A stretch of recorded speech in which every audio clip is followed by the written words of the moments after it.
En esta tarde continuamos con la serie del libro de Mateo y entramos al inicio del ministerio de Jesús ya formalmente. Recuerde cómo la semana pasada hablábamos de que Jesús fue llevado por el Espíritu al desierto y ahora Jesús, dice el texto, que va justamente a Capernaum, se establece a Capernaum, sale de Nazaret y va a Capernaum.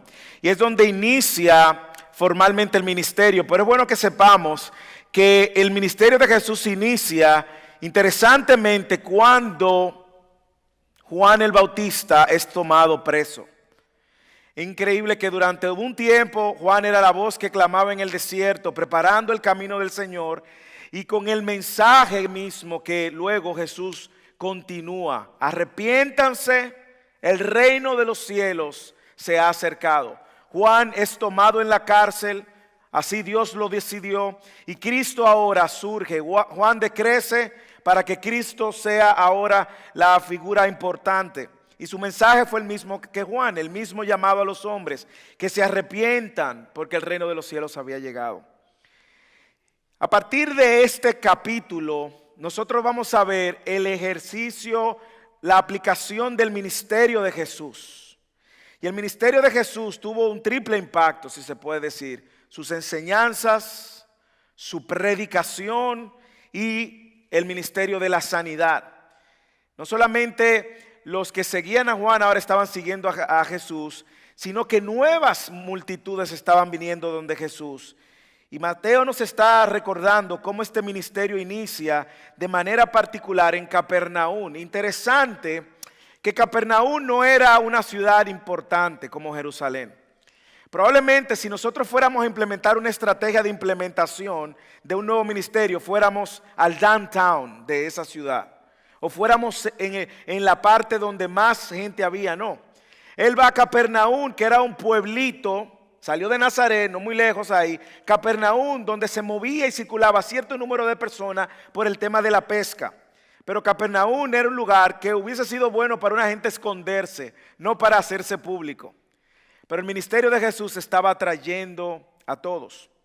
Y yo quiero que a partir de ahora y en los próximos capítulos que nosotros veamos, usted vea cómo Mateo de manera particular quiere que nosotros veamos cómo el ministerio de Jesús se enfocó teniendo autoridad, si pudiéramos decir, en 4 o 5 áreas importantes.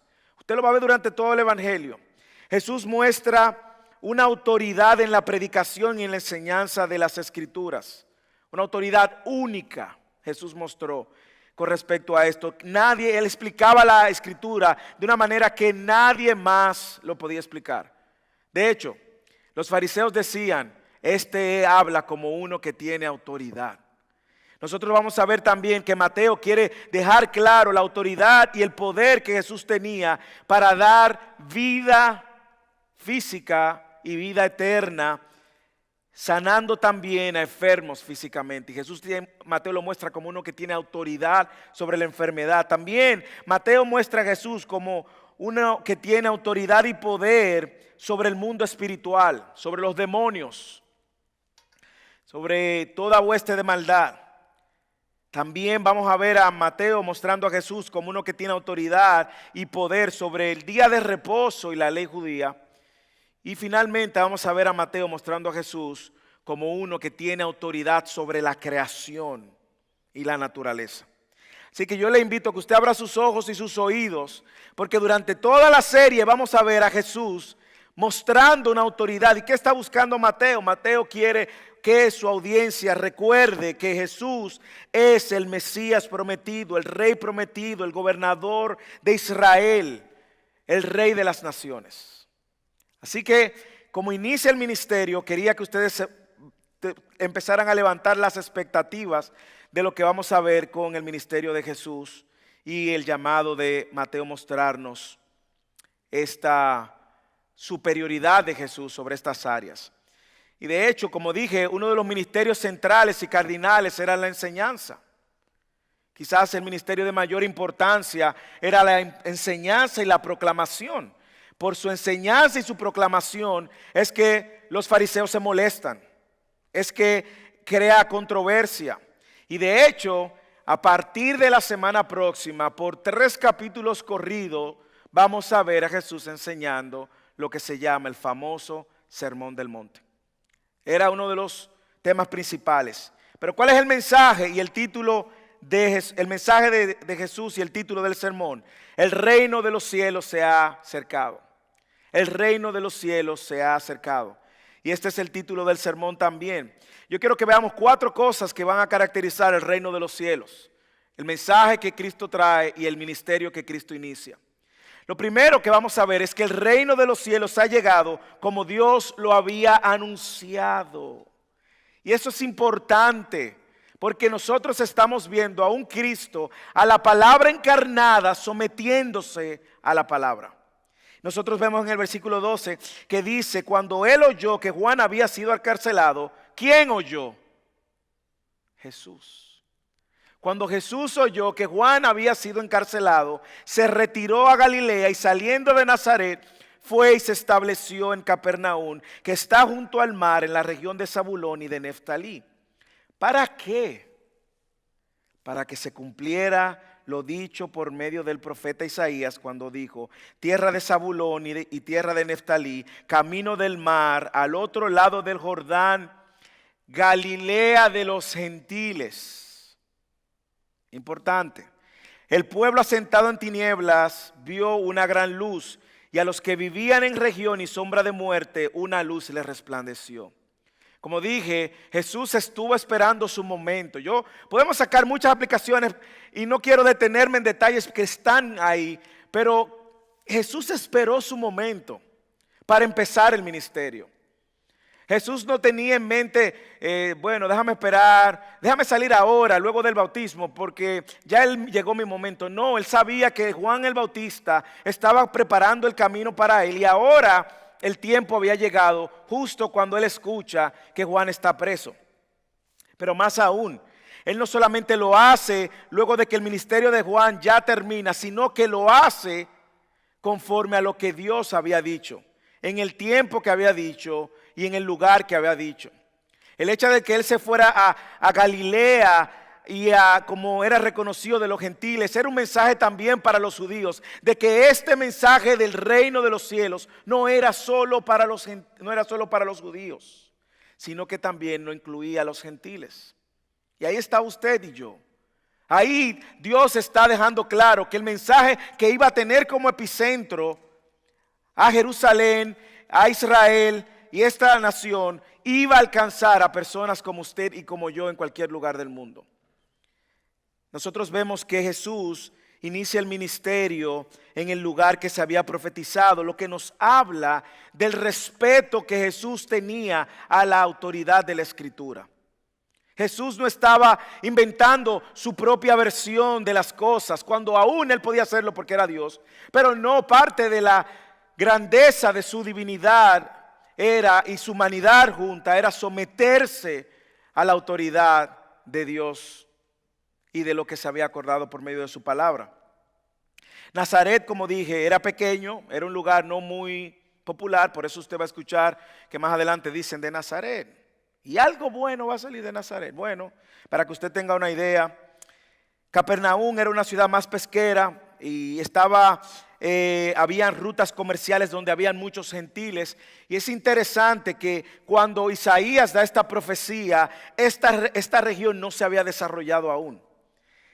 Isaías 700 años antes dijo tierra de Zabulón, tierra de Neftalí, y usa el mismo término, Galilea de los gentiles. Y es justamente a través de la historia que vemos a Dios orquestando todo para que esta región sea así llamada también. Los habitantes de la época, en su mayoría, en esta región eran gentiles.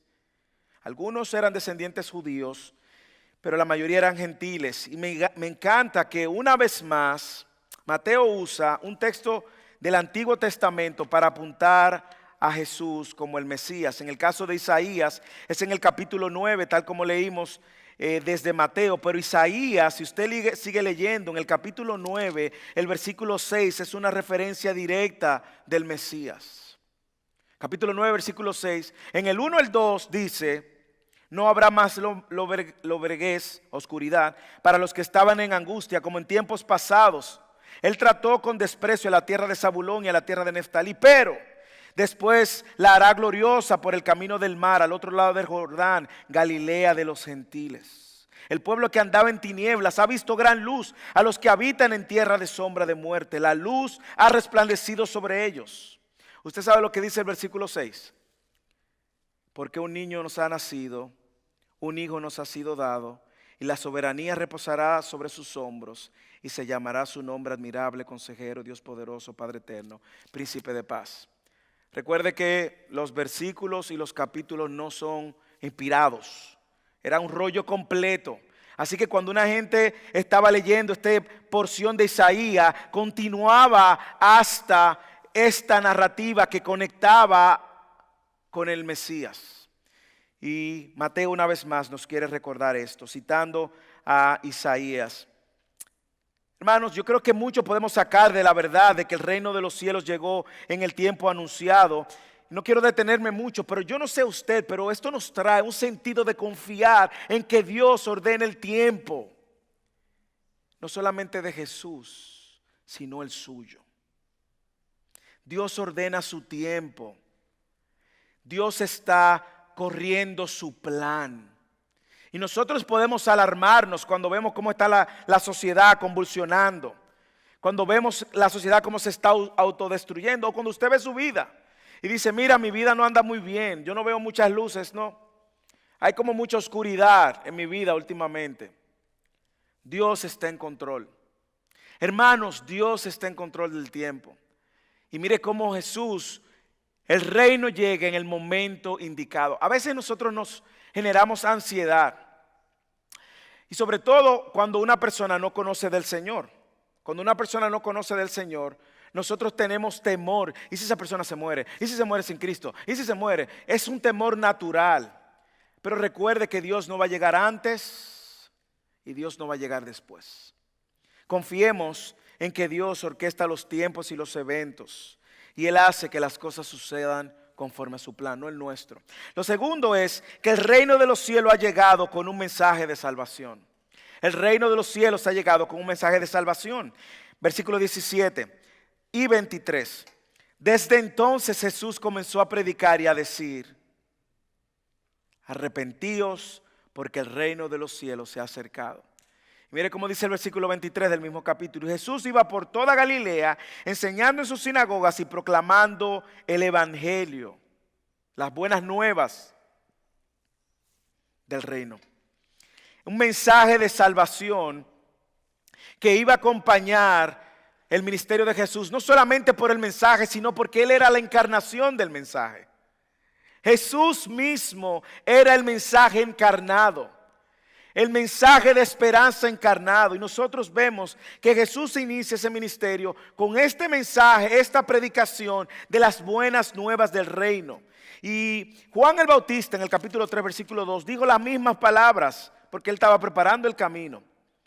En el capítulo 3 versículo 2 decía, en aquellos días llegó Juan el Bautista predicando en el desierto de Judea diciendo, arrepentíos, porque el reino de los cielos se ha acercado. Y ahora Jesús continúa el mensaje, con la diferencia de que es el mensaje encarnado. El mensaje que Juan el Bautista proclamó ahora iba a ser desarrollado, llevado a cabo y aplicado por el Mesías. Ahora, ¿cuál es el contenido del mensaje? No solamente que el mensaje es un mensaje de salvación, sino cuál es el contenido del mensaje. El contenido del mensaje es el evangelio, las buenas nuevas. De hecho, en el texto paralelo, Marcos capítulo 1, versículo 15, el inicio del ministerio de Jesús lo presenta de la siguiente manera. Y diciendo, el tiempo se ha cumplido, el reino de los cielos se ha acercado, arrepentíos y creed el evangelio. Y creed el evangelio. Ahora, cuando usted ve ese mensaje, usted está muy claro de que el contenido del mensaje es el evangelio. La pregunta es, ¿por qué hay que arrepentirse? Bueno, hablamos de eso hace 2 semanas quizás. Tenemos que arrepentirnos porque usted y yo hemos pecado contra un Dios santo, ese rey que es santo. Hemos ofendido, nos hemos rebelado contra ese Dios. Usted puede decir, bueno, pero yo soy bueno, yo no le hago mal a nadie. No, usted se ha rebelado contra ese Dios. Y cualquier rebelión contra cualquier rey, en cualquier reino, tiene como resultado la muerte. En cualquier reino, con cualquier rey, usted se rebeló, usted es automáticamente condenado a muerte. Ahora imagínese contra el Rey de Reyes y Señor de Señores. Usted se ha rebelado contra el rey, pero no solamente un rey humano, porque no es eso, no es la comparación con un rey que por su ego usted lo ofendió y va a la muerte, no. Es que usted se ha rebelado contra un rey santo, santo, santo, plenamente y completamente santo, y que en su santidad no tolera un solo pecado. Póngale el nombre que usted quiera. Un solo pecado. Y eso trae como consecuencia muerte. Pero ¿por qué más debo arrepentirme? Porque el rey está aquí. Y el rey trajo dos cosas: juicio para el que rechace el rey y al reinado y el mensaje, y perdón para aquel que se arrepienta. El rey ha llegado y trajo juicio y perdón. Hay que arrepentirse. Hay que arrepentirse. Juicio para todo el que rechace el mensaje y perdón para todo el que se arrepienta. Pero lo más importante es que ese rey se encarnó para él ser entonces la respuesta ante la rebelión que nosotros hemos tenido. Y eso es lo que hace Cristo, la encarnación del mensaje. Y solo en Él y en su sacrificio podemos encontrar perdón para todas las ofensas que hemos cometido. ¿Y cómo esto se hizo posible? El Evangelio, hermanos. El rey, como vimos la semana pasada, iba a ser nuestro nuevo representante. Y ese rey viviría una vida perfecta en obediencia. 3 años y medio después de empezar su ministerio, pero toda una vida de obediencia, él iba a ir a la cruz y tomaría nuestro lugar en la cruz. Y es en ese lugar que él cargaría sobre sus hombros con todo nuestro pecado y con toda nuestra rebelión. Y en ese lugar se da lo que se llama el glorioso intercambio. El glorioso intercambio. Él recibiría el castigo que nosotros merecíamos. Y usted y yo recibiríamos la justicia de Él en nuestras vidas. Eso no, nos va a costar toda la vida entenderlo. ¿Cómo es posible que yo, cuando miro, soy declarado justo ante el Padre? Bueno, quítese del centro, no es por usted. Es porque esa justicia perfecta de Cristo se la ponen a usted. Y toda la suciedad, podredumbre, pecado de tu vida, Cristo lo carga en la cruz. Y ese glorioso intercambio solamente es posible para aquellos que se arrepienten, reconocen su miseria espiritual, reconocen que han ofendido a un Dios santo y corren por perdón de pecados, rindiéndose al señorío de Cristo. Ahora, hermanos, este mensaje del Evangelio, primero, ¿usted lo cree? ¿Usted cree el mensaje del Evangelio? Si aquí hay alguna persona que no cree el mensaje del Evangelio, tienes que creer el mensaje del Evangelio para poder ser salvo. Lo segundo que yo quiero preguntarle a los hermanos: hermano, usted que tiene tiempo en la iglesia, 5, 10, 15 años, meses, un mes, 2 meses, ¿usted conoce el Evangelio? ¿Usted conoce el Evangelio? Si yo le pregunto, hermano, dígame el Evangelio. Bueno, hoy yo estaba en una entrevista de membresía y le preguntaba a esa persona: defíneme el Evangelio. Lo pudo definir. No porque tú tienes que tener una elaboración perfecta de la definición del Evangelio, es porque es importante que tú entiendas la manera como tú fuiste salvo. Y que tú entiendas bajo cuál condiciones tú fuiste salvo y cuál es el propósito de la salvación. Si yo te preguntara, define el Evangelio, ¿cómo lo definirías?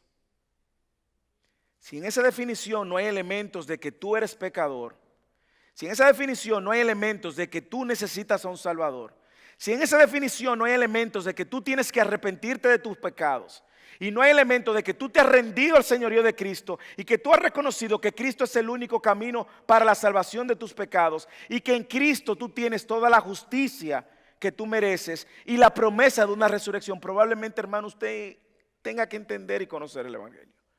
Porque el Evangelio no solamente va a funcionar para la salvación, va a funcionar para toda la vida. Va a funcionar para toda la vida, porque cuando yo entiendo el Evangelio, yo entiendo que mi prójimo es un pecador. Yo entiendo que mi esposo, mi esposa es un pecador. Entiendo que mis hijos son pecadores. Entiendo que mi hermano de la iglesia, ese que está al lado suyo, adelante, detrás, es un pecador. Y eso me va a ayudar a poner las expectativas en el lugar correcto. Cuando falle, cuando peque. Eso me va a ayudar también a reconocer primero mi condición como pecador también. Pero también entender el evangelio me va a ayudar, y este mensaje de salvación, no solamente a poner las expectativas en el lugar correcto, sino a entender que debo de extender perdón y gracia como yo lo recibí todas las veces que sea necesario. Me va a ayudar también a perdonar y a pedir perdón. Entonces usted ve que el evangelio no es solamente para el momento de la salvación. El evangelio es necesario para cada momento de tu vida. Cuando tú estás con un compañero de trabajo que no conoce, no entiende, o un familiar, hermano, ponga la expectativa baja, está muerto espiritualmente. Y el entender el evangelio me hace incluso orar inteligentemente, no forzar a una persona, a un hijo, a un amigo, a un esposo, a una esposa que viva de una manera cuando está muerto espiritualmente. Y el mensaje del evangelio es necesario conocerlo, entenderlo, pero sobre todo vivirlo. Vivirlo. Vivirlo. Y luego de que conocemos, entendemos y vivimos el evangelio, compartir el evangelio. Hermano, ¿usted comparte el evangelio? ¿Usted comparte el evangelio? Pablo dijo que cualquier otro evangelio diferente a este es un falso evangelio. Por eso es importante. Así que si usted nos visita hoy, te pregunto, ¿tú has respondido a ese mensaje? Si no tienes a Cristo, o si tienes tiempo visitando la iglesia y tú no te has dado cuenta, pero ven acá, yo no he respondido a ese mensaje de la manera correcta. Bueno, pues arrepiéntete, porque el reino con el Rey de los cielos llegó y va a traer juicio para aquellos que lo rechacen y perdón para aquellos que se arrepientan. Así que el reino de los cielos ha llegado como Dios lo había anunciado. Segundo, el reino de los cielos ha llegado con un mensaje de salvación. Tercero, el reino de los cielos ha llegado con la misión de hacer discípulos. Con la misión de hacer discípulos. Lea el versículo 18 al 22 en su Biblia. Andando junto al mar de Galilea, vio a dos hermanos, Simón llamado Pedro y Andrés su hermano, echando una red al mar porque eran pescadores. Y les dijo, seguidme y yo os haré pescadores de hombres. Entonces ellos, dejando al instante las redes, le siguieron. Y pasando de allí vio a otros dos hermanos, Jacobo, hijo de Zebedeo, y Juan su hermano, en la barca con su padre Zebedeo, remando sus redes, remeneando sus redes, y los llamó. Y ellos, dejando al instante la barca y a su padre, le siguieron. Y yo quiero que por un momento usted trate de montarse en el momento de esta historia. Me encantaría poder transportarlo en el tiempo, no es posible, pero y ver lo que está sucediendo aquí, en todo el contexto de lo que pasa. Nosotros leemos la historia y dijimos, hay dos pecadores que lo llamó, sígueme. Dejaron todos los peces y todo y siguieron a vivir por fe a Jesús, ahora vocacionalmente. Y llegó otros dos y le dijo, sígueme. No es tan así, hermanos. Aquí nosotros vemos muchas cosas, entre ellos un llamado irresistible de parte de Dios. Pero me encanta ver cómo estos dos discípulos habían sido llamados para servir y seguir ahora al maestro de maestros, a Dios mismo. Y le hace una oferta que no parece ni muy atractiva ni fácil de entender. Lo voy a hacer pescadores de hombres. Póngase en su lugar. Déjeme poner un poco en contexto el tema de la pesca. La pesca normalmente representaba uno de los medios de mayores ingresos en el área, sobre todo en Capernaum. Un pescador producía más dinero que uno que hacía granja, por ejemplo. Y para muchos la pesca representaba un trabajo de tradición familiar. Por lo tanto, dejarla, como el caso de Zebedeo, de los hijos de Zebedeo, dejar la pesca era dejar y abandonar también a la familia y a los padres.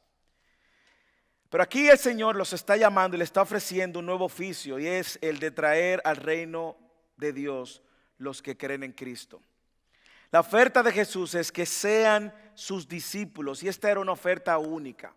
Yo quiero que usted por un momento se despierte si está durmiendo y escuche porque lo que implicaba ser un discípulo.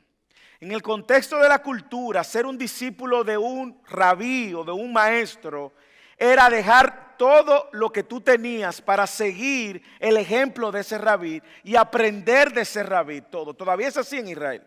Usted va a encontrar rabí con su talmidín, como le llaman, sus discípulos, que van con ellos a todos los lugares. Hay quienes reportan que hay casos que el rabí entró al baño, el talmidín entra al baño también. O sea, todo, lo aprende todo. Y el llamado de un rabino era un llamado prestigioso, porque en la cultura no era tan fácil encontrar un rabino que te dijera, sígueme. De hecho, no funcionaba así. Y le voy a decir normalmente cómo funcionaba en la cultura, y probablemente todavía así sucede. Cuando usted tenía 6 años de edad,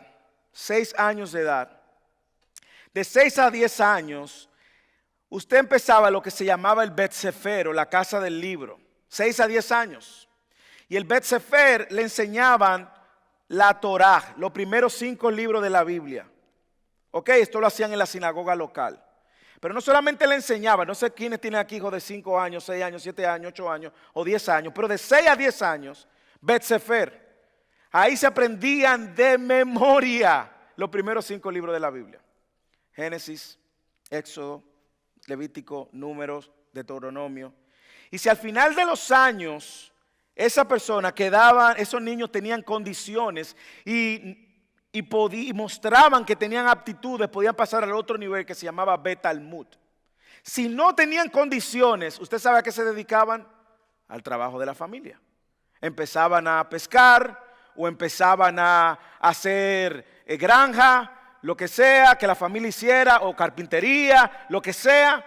Si usted no tenía condiciones de 6 a 10 años, no se había memorizado la Torá, entonces perfecto, gracias por participar, ven mi hijo. Pero si no, tú pasabas al próximo nivel, Bet Talmud, que era casa de aprendizaje. La primera era casa del libro, esta es casa de aprendizaje. Y los mejores de Bet Sefer eran los únicos que pasaban a Bet Talmud. ¿Y qué pasaba en Bet Talmud? Aquí aprendían ahora todo el Antiguo Testamento.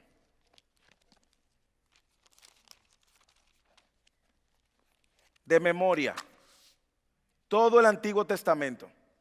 De memoria. Pero no solamente se aprendían todo el Antiguo Testamento de memoria. Se tenían que aprender toda la tradición, toda la ley, todas las fiestas. Y entonces cuando tú eras Bet Talmud de 10 a 14 años, tú tenías que saber también el arte de responder preguntas con preguntas.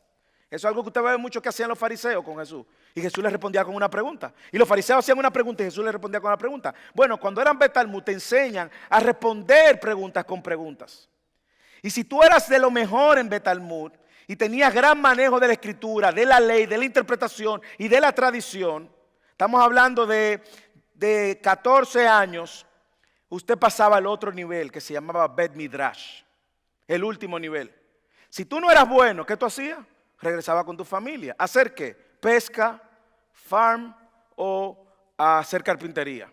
Pero si tú eras de lo mejor, entonces tú pasabas a ser Bet Midrash, casa de estudio. Y muy pocos llegaban aquí. Era una clase reservada para lo mejor de lo mejor. Y tú tenías que ser lo suficientemente inteligente y saberte la escritura muy, muy, muy bien.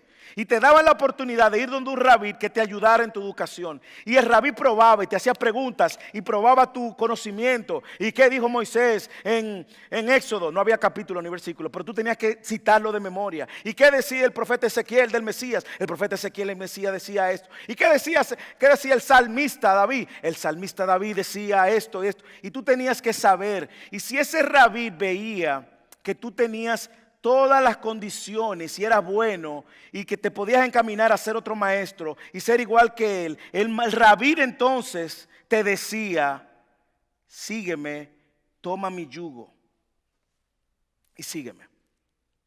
¿Qué pasaba si tú no eras bueno? Tú volvías a la pesca, volvías a la granja o a la carpintería.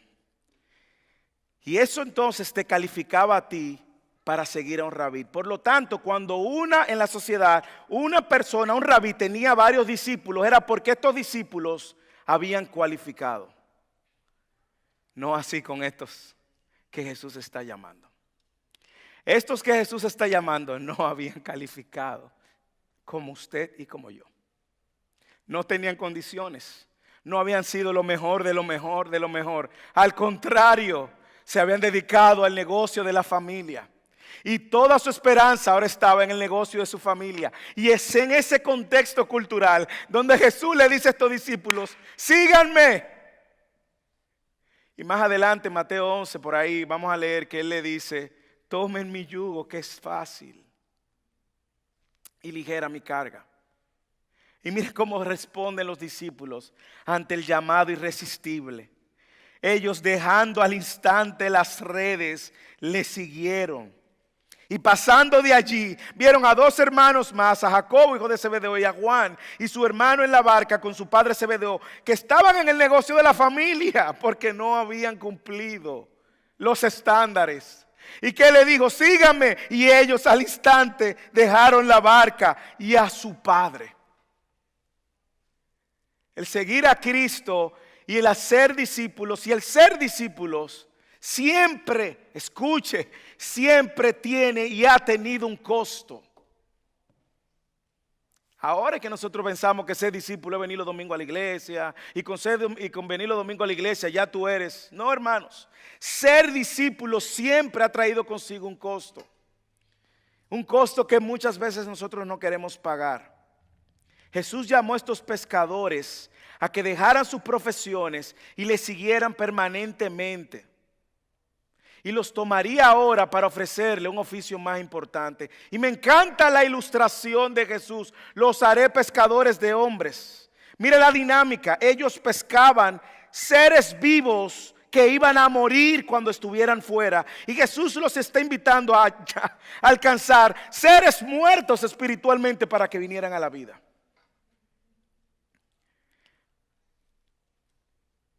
No solamente abandonaron los peces, sino también a su familia. Todo cristiano, hermanos, en este lugar, todo cristiano, todo el que es cristiano, tiene un llamado especial de parte de Dios a ser un discípulo. Y yo no voy a entrar en el tema porque probablemente aparezcan otros textos que nos ayuden a hablar más del discipulado. Pero sí quiero aclarar que el llamado a ser un discípulo que Dios nos hace es un llamado de ser discípulos que hagan discípulos. Es un efecto multiplicador. Seguir a Cristo como discípulo de Jesús es seguir su ejemplo. Hermanos, usted sigue su ejemplo. Seguir a Cristo es pagar el precio de seguir a Cristo. Usted está dispuesto a pagar el precio. ¿Cuál es el precio para usted? Para algunos representa quizá alguna relación, para algunos quizás representa romper familia, no sé, ¿cuál es el precio? Para otros quizás sea un trabajo que lo está apartando de caminar con Jesús o tener como ídolos otras cosas que no sea Jesús. Siempre hay un precio. Ser un discípulo de Jesús también es llevar a otros a conocer a Jesús. Ser un discípulo de Jesús es amar a Jesús más que cualquier cosa. La pregunta es: hermano, hermana, ¿usted es discípulo de Jesús? Y si su respuesta es positiva, ¿en cuál de estas áreas debemos de orar para crecer? ¿Por qué? Porque no nos gusta pagar el precio de nada. Y somos fáciles en levantar ídolos y queremos acondicionar a Jesús para seguirle. Queremos seguir a Jesús con nuestras condiciones. ¿Usted recuerda aquello que él lo llamó? Vamos, sígame. Espérate que tengo que enterrar a mi papá y a mi mamá. ¿Eres un discípulo de Jesús? Es interesante y quiero hacer esta observación para llamar la atención de la iglesia en este sentido, porque vivimos en una cultura donde creemos y damos por sentado que porque venimos a la iglesia somos discípulos de Jesús. Si usted lee los evangelios va a observar una gran tragedia. Habían 2 tipos de discípulos. Había una multitud que le seguía y habían estos 12 que él había seleccionado. ¿Usted sabe qué tenían en común los dos grupos? que en medio de ellos habían inconversos. En medio de ellos habían falsos discípulos. En medio de los 12, Judas. En la multitud, Juan 6:66 dice que a Jesús dejaron de seguirle porque Jesús le habló fuerte. Hermanos, usted es discípulo de Jesús, entonces sígale con las condiciones de Jesús. Pero el llamado no es solamente a que seamos discípulos de Jesús, el llamado también que tenemos es a ser discípulos. Y orábamos al principio de que Dios nos ayude a ser discípulos, a entender que la vida cristiana es una dinámica viva. Yo hago discípulo, yo soy discípulo y nadie termina de ser discípulo hasta que Cristo venga. Ser discípulo no es tomar 5 clases, 6 clases y me gradué un certificado. No. Usted va a ser un discípulo y va a estar aprendiendo hasta que Cristo venga, usted muera. Y en el camino estamos llamados a ser discípulos. Así que el reino de los cielos ha llegado como Dios había anunciado. El reino de los cielos ha llegado con un mensaje de salvación, el evangelio. El reino de los cielos ha llegado con la misión de hacer discípulos. Y por último, finalmente el reino de los cielos ha llegado para traer esperanza al necesitado. Traer esperanza al necesitado. Leamos los versículos 23 al 25. Y Jesús iba por toda Galilea enseñando en sus sinagogas y proclamando ¿el qué? El evangelio del reino y sanando toda enfermedad y toda dolencia en el pueblo. Y se extendió su fama por toda Siria. Siria no era judía, Siria era de gentiles, gente pagana, enemigo incluso de Israel. Y se extendió su fama por toda Siria y traían a él todos los que estaban enfermos, afectados por diversas enfermedades y dolores, endemoniados, epilépticos y paralíticos, y él los sanaba. Y le siguieron grandes multitudes de Galilea, Decápolis, Jerusalén y Judea y del otro lado del Jordán. Así inicia el ministerio.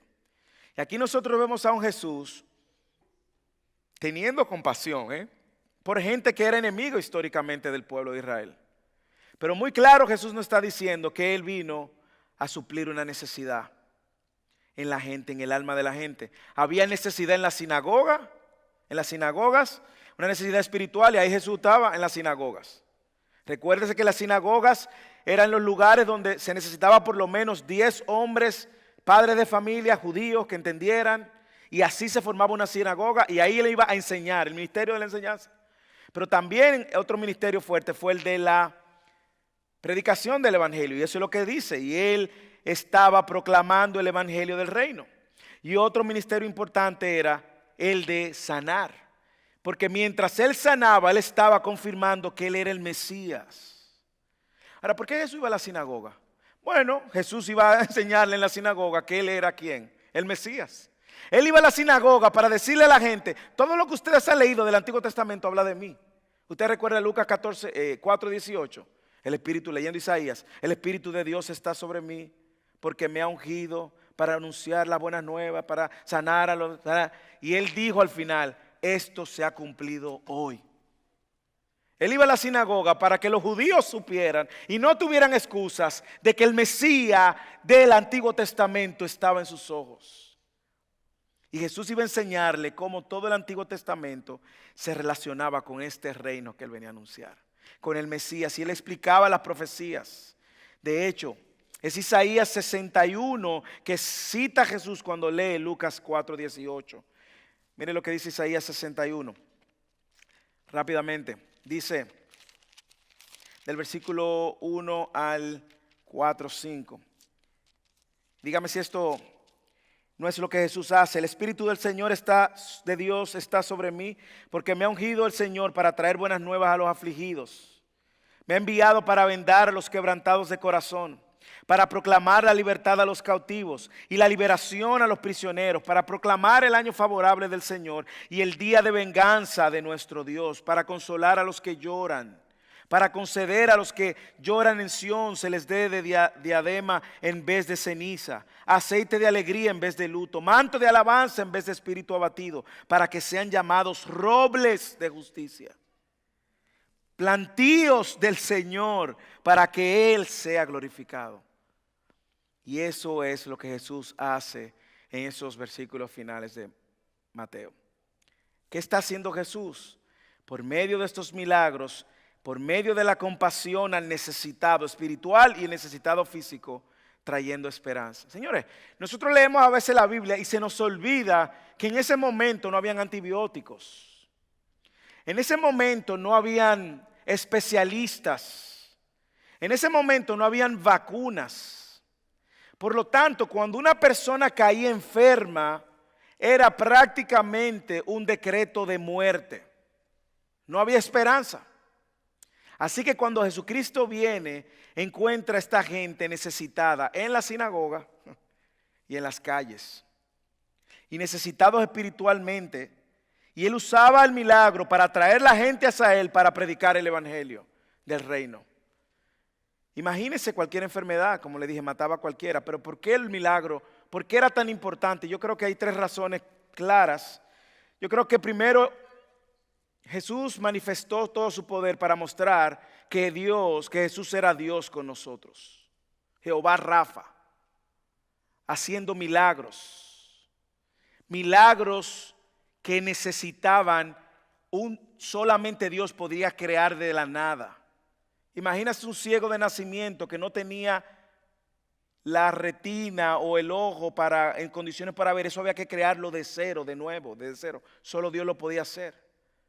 Imagínese una persona leprosa que ha perdido pedazos de su carne. Solo Dios podría crear de la nada. Y Jesús está mostrando por medio de muchos milagros que Él es Dios. Ni hablar de la muerte, ¿cierto? Segundo, yo creo que Jesús también estaba trayendo a la gente hacia Él para que escucharan el evangelio. ¿Usted recuerda Marcos capítulo 2? Una de mis historias favoritas. Los paralíticos rompen el techo. Primer ascensor de la historia. Bajan el paralítico.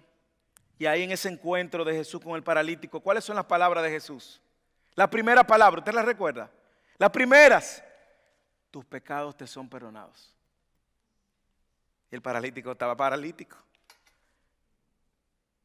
Yo siempre digo que si lo de arriba hubiesen sido dominicanos, ¿qué pasó? Nada, le dijo algo, pero sigue ahí. Porque el dominicano como que quiere siempre ir. Y no pasó nada, sigue acostado. No, acostado. Ese paralítico cuando escuchó esas palabras, iba a regresar a su casa, vivo, eternamente. Y pudo haberse quedado paralítico, pero ya su eternidad le garantizaba un nuevo cuerpo, una nueva eternidad, un nuevo cielo, una nueva tierra. Y luego le dijo, para que vean que el Hijo del Hombre tiene poder, a ti te digo, levántate, toma tu lecho y anda. Y en instante se levantó. Jesús atraía a la gente a Él para que escucharan el mensaje de salvación. La tercera razón es que indiscutiblemente Jesús estaba ejercitando y haciendo este ministerio de la sanidad con poder y portento para demostrar que Él era el Mesías. Como leímos en Isaías 61, que iba a sanar a los ciegos de nacimiento, que iba a poner a andar a los cojos y que iba a dar vida a los muertos. Él era el Mesías. Hermanos, Él no era, Él es el Mesías. El Mesías prometido, hermanos. Jesús siempre tuvo un corazón compasivo por el necesitado. Y Él vino a traer esperanza al necesitado. Y en ese paquete de gente está usted y yo, hermanos. Pero ahora como sus discípulos, nosotros también tenemos el encargo de velar por los necesitados. El hermano Julio hablaba y decía, hermano, queremos conocer su necesidad. Eso funciona en 2 vías. La vía de usted, dar a conocer su necesidad, y la vía de nosotros y usted también ayudar al necesitado. De eso se trata la iglesia. Pero usted sabe que somos orgullosos. No queremos que la gente sepa que estamos necesitados. Preferimos tragarnos el pasar trabajo y tragarnos la vergüenza porque no queremos que otros sepan que estamos necesitados. Eso no es la iglesia. No, la iglesia es, hermano, estoy en necesidad física, necesito material, necesito financieramente y espiritualmente. Iglesia, ayuden. Esa es la iglesia. Y aquí está el hermano dando de lo poquito, extendiendo la mano al necesitado, compartiendo de lo que tienen. Esa es la iglesia. Pero debemos de estar dispuestos a compartir nuestra necesidad. Porque siempre es más fácil estar desde la posición del que da. Es más fácil. Pero cuando usted se ve en necesidad, abra su corazón. Que ni lo vamos a juzgar, ni lo vamos a criticar. Lo que Dios nos manda es ayudarle.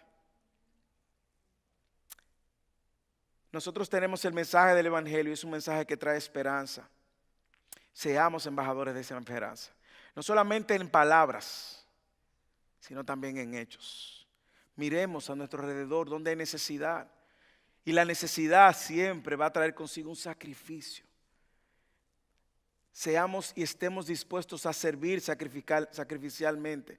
Ayer Betsy y yo hablábamos de cómo un hermano que no viene a esta iglesia sacrificó casi 14 horas en 2 días para servirnos. Se dejó su familia por un tiempo para hacer algo que él podía hacer porque él era arquitecto, pero él lo sabía hacer. Y ves si yo hablábamos de eso y decíamos y oramos, íbamos manejando, que Dios nos dé corazón para servir sacrificialmente al otro. A no servir solamente cuando me acomoda, cuando puedo, no cuando el otro lo necesita. Hagamos como Jesús, que trajo el mensaje de esperanza a todo el que está necesitado. Sirvamos también, no solamente con hechos, también con el mensaje del Evangelio. El mensaje del Evangelio es la mejor manera de ayudar a alguien. Llevando el mensaje es donde las cosas van a poder cambiar. Hermanos, terminamos. Pero le digo algo, no podemos terminar sin que usted recuerde esto y se lleve esto para la semana. El mensaje del reino demanda una respuesta. Demanda una respuesta. Y Dios en esta tarde quiere recordarnos que este mensaje demanda una respuesta. Y esta respuesta es para algunos: arrepiéntete.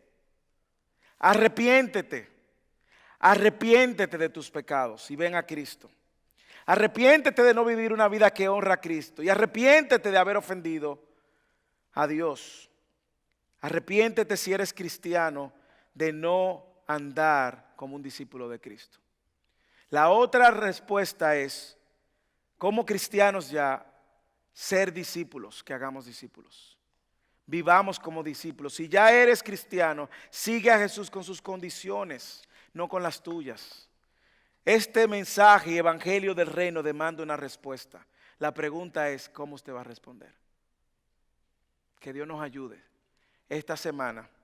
Que Dios abra nuestros ojos en esta semana para ver de qué manera nosotros podemos responder y vivir a la luz de este mensaje. Si usted tiene preguntas, si usted necesita oración, si usted necesita que oremos para salvación, no se vaya. Nosotros vamos a estar aquí. Si usted tiene preguntas que no entiende, contáctenos. Deje su contacto, contáctenos. Nos encantaría poder servirles. Que el Señor nos ayude, hermanos, a vivir